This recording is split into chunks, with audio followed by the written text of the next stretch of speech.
Alamin naman natin ang sitwasyon sa Lawag City sa Ilocos Norte na naapektuhan din ng bagyong Christine. Iulat yan ni Patrick De Jesus live. Patrick? Maan sa buong araw, panakanakang ulan, minsan malakas, minsan mahina yung ating naranasan dito sa Lawag City. Pero minabuting ang ilikas ang ilang pamilya para sa kanilang kaligtasan. Sa buong Ilocos Region naman, higit 1,000 individual ang nag-preemptive evacuation. Isa sa binabantayan sa Lawag City, Ilocos Norte, ang Barangay 34B, Gabu Norte East, kaugnay ng bagyong Christine. Ilang kabahayan kasi rito ang malapit lang sa Padsan River, kung saan sira pa ang dike. Nitong buwan lang nasira itong dike malapit sa Padsan River dito sa Lawag City nang manalasa ang Super Typhoon Julian. Ang pinangangambahan ngayon, ang bagyong Christina sa ngayon nga. Napakalakas na ng hangin, kaya naman pinalilikas yung mga residenteng nakatira malapit sa ilog dahil kapag nagtuloy-tuloy yung malakas na ulan na dala ng bagyong Christine ay posibleng umapaw yung tubig mula sa ilog patungo sa mga bahay na malapit dito. Dito sa dike namin noon, tumaas yung tubig papunta sa bahay namin. Hanggang saan ang baha? Hanggang dito, sir.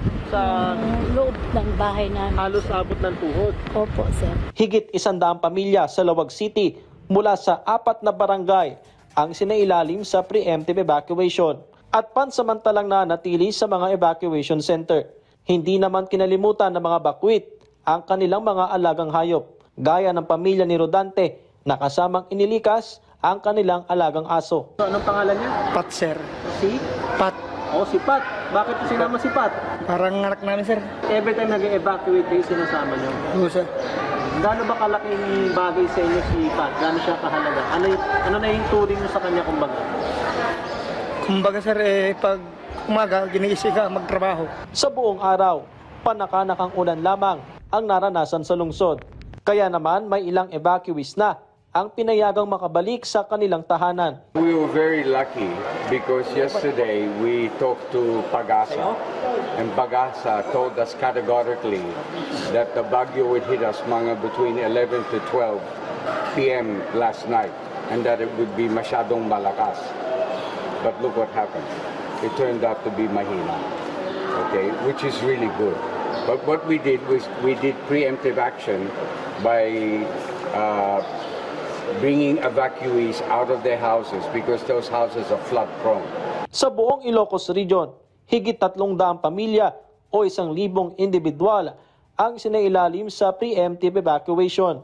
Natutuwa po kami na sumunod po yung ating mga kababayan na lumikas muna habang parating. The response of the people is so important, especially during response operation. So yun ang ating pinagpapasalamat. Isang 30 anyos sa mangingisdang taga San Fernando, La Union naman ang iniulat na nawawala at huling nakita noong October 22 bago pumalaot patungong Bulinaw, Pangasinan. May mga kasama naman po siya pero mag-isa lang po niya dun sa bangka, pero inaaya na daw po siyang umuwi at around 8 o'clock a.m. pero nagpaiwan pa daw po kasi siya sa laot po. Ang ginawa po ng CDRMO, nag-request po sila ng assistance sa Provincial Disaster Risk Reduction Management Office, pati na rin po sa ating Coast Guard at sa mga kinaukulan po natin.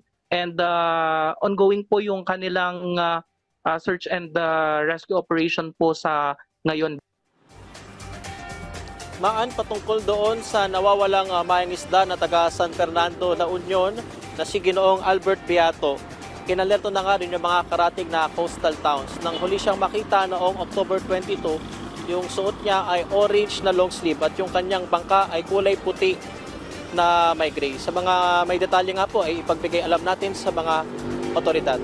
Maan, weather update muli dito sa Lawag City. Ilang minuto bago tayo mag-live report, malakas yung ulan. Pero sa ngayon nga, wala naman ng pag-ulan yung ating nararanasan. At umaasa nga yung mga residente at yung mga local officials dito sa Lawag na magtutuloy-tuloy na gumanda yung panahon dahil kaka-recover lang nila sa Super Typhoon Julian. Maan. Maraming salamat sa iyo, Patrick De Jesus. Ingat kayo.